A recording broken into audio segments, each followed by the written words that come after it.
We are in Ho Chi Minh City, a paradise for food. Today we're gonna discover a chef that is called Marcelo. He's executive chef, managed several restaurants, and one of them also have a Michelin star. So let's go this way and show to the world what he has to offer.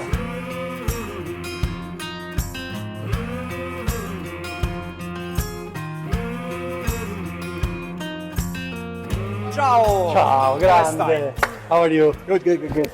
Nice to see you. Good to see you. Good to see you. Welcome to the Reverie Saigon. And welcome to Inspire Saigon for today. Thank you very much for the kind invitation. Welcome to the Reverie Saigon. Thank you so much. Thank you. Make yourself home. Yeah. Let's go to the kitchen and let's explore this. I will show you the overall operation from F&B side. Yeah. And welcome. Amazing.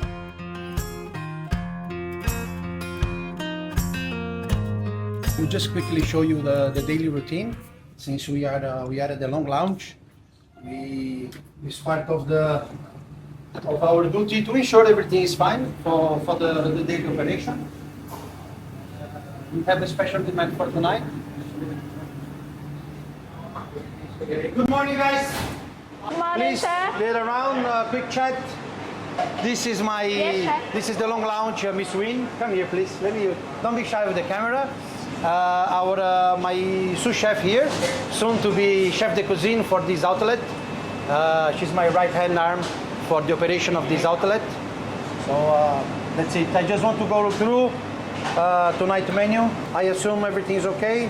Yes, sir. We had the pasta, crab, fresh, nice, Yeah, all picked. yeah, already received, and we will cook right now and preparation right now. Okay. Anything missing for this mise en place? No. Let me ask the concession. Okay. Guys, please ensure everything Chị is ơi, perfect. ra cooked nói to là perfection. đồ đủ hết ra And kèo. the guests will come around 6:30 to 7. You can expect some delay. I hope not much. But keep your mise en place ready and we will go through the service with no problem. So Marcelo, here the energy around is amazing, like in the kitchen, right? I want to ask you, what's your favorite dish that you like to cook here in Reverie, like in the hotel, and something that represents you and your style of cooking?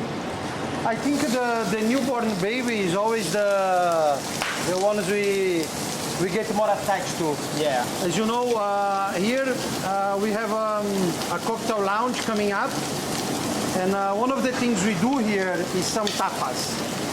So those little tapas are at in the bottom of my heart at the moment. So we have 8 or 9 new dishes that matches very well with the cocktails that we are serving in the long lounge. Yeah. We have caviar, we have a pizzetta. I'm very fond of that because it's a thin pizza base with a wagyu, with a burned wagyu beef and some caviar. It's a very nice dish. I am very happy with the outcome of that one. So very simple dish, you know. Of course, having such a strong Italian reference in the Reverie Saigon, we still, you know, Italian food is on high demand from our regulars. Even though some of the pasta is not on the menu, they still ask for it. Yeah. And of course, we proudly serve. This is exactly the case that we have now, you know. Yeah. So what pasta we have here? This is just a simple seafood pasta. Yep. A little bit heavier on garlic for this particular guest. Very simple. This is a very simple, very straightforward, very classic dish. So let me just put a touch of water here. We used to have expats here, a French.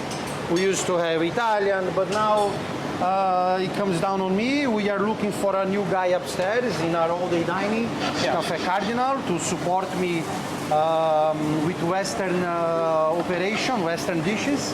And I saw Vietnamese, they love like seafood, so I guess because since like Vietnam is a coastline, and they have plenty of seafood, I think we can find and source like good quality product also directly here in Vietnam. Absolutely. We have a lot of reliable suppliers for local sourced product as well as imported product.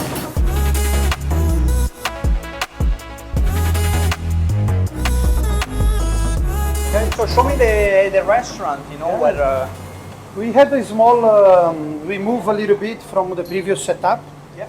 to match more with the cocktail style. Understand.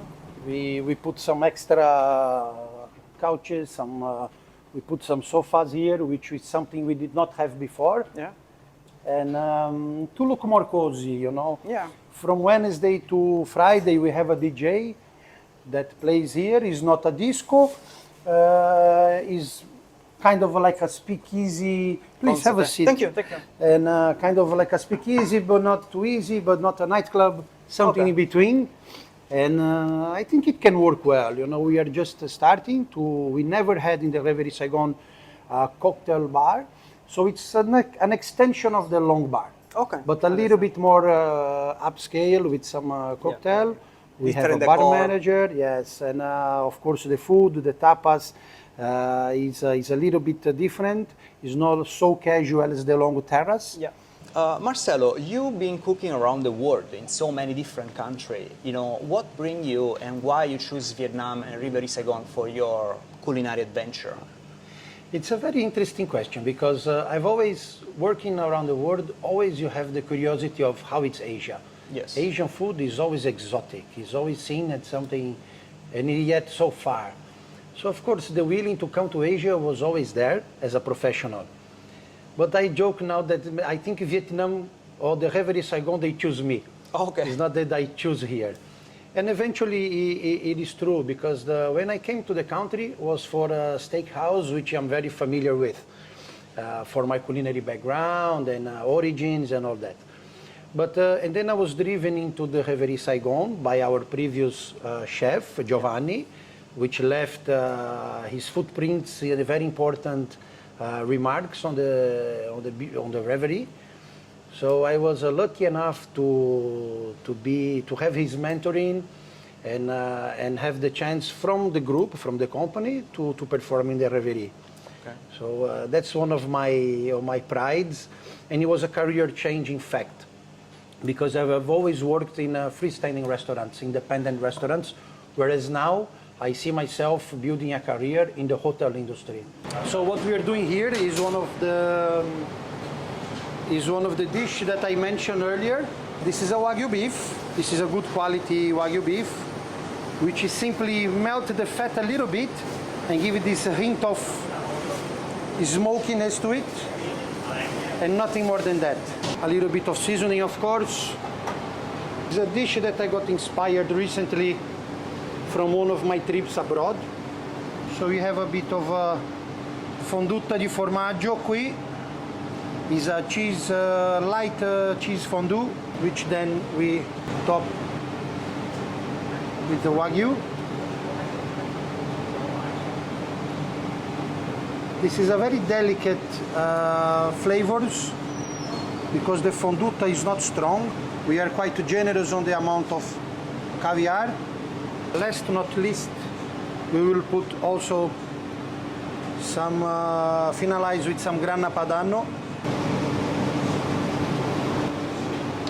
And there you go. And that's our Wagyu pizzetta. Receiving like a Michelin star is the dream of every chef and is a huge achievement. How you feel when you receive the news, and how impact the Reverie Saigon when you're receiving actually the news and about the award with the Michelin star? Yeah, you're absolutely right when you say that is a chef's dream to achieve a star. The Reverie Saigon had been working towards Michelin level for a certain time. Way before we actually achieved, we had invest on different concepts. As everyone knows, we had Romeo and Juliet, we had Da Vittorio, with a huge focus on service, on thank you very much, Thank you so much. Thank you. on service, on quality of food. Yeah. Every chef that was part of the Reverie, somehow they all brought positive things, they all left good things. And Royal Pavilion Long Trail is no different. When you achieve a star, it's a bliss, it's the moment you expect. Everybody gets emotional. Yeah. There is a mixture of feelings, of achievement, of happiness, of relief.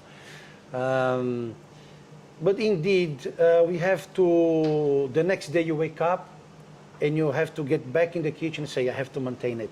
Yeah. I have to keep the standard. It's not only something that you achieve and done. You know, it's you have to achieve a star every day from the moment you receive a star. All right. And that's very challenging. Being inside the hotel environment, I think also brings a little bit of a different take when a freestanding or independent restaurant achieve a Michelin star. Yeah. In different ways, but in the hotel environment, you have different departments, many different departments involved on this. So I believe, and I praised every single one of them. Is a part of it. Is a part of a Michelin star. One small question about the Michelin. I remember I was in Singapore around 11 years ago, and it was one of the first Michelin star right to the street food concept. And it was very, I would say, it was a very big deal. So I want to see you. How you put like these things together and what kind of expectation you have for a street food Michelin star and like high-end restaurant Michelin star. So what kind of experience the guests have to expect from this different level of hospitality, of course, but both of them very great on different terms. Yeah. Interesting one, because this is very controversial, and I don't want to put myself in the spotlight of standing up for a Michelin street food and a Michelin environment. Take the example of a lady in Bangkok who has a Michelin star, and she's there day in out 7 days a week, sweating and making an amazing food, and then she deserves everything. Yeah. Not only a star, she deserves, you know, a lot. And then you have a restaurant with all the setup, with aircon, with access, with a lot of staff, with tablecloth, with laundry expenses. I would like to hear from Michelin, what would they say, you know, to bring this together. Everybody deserves if they deliver what they promise. Yeah.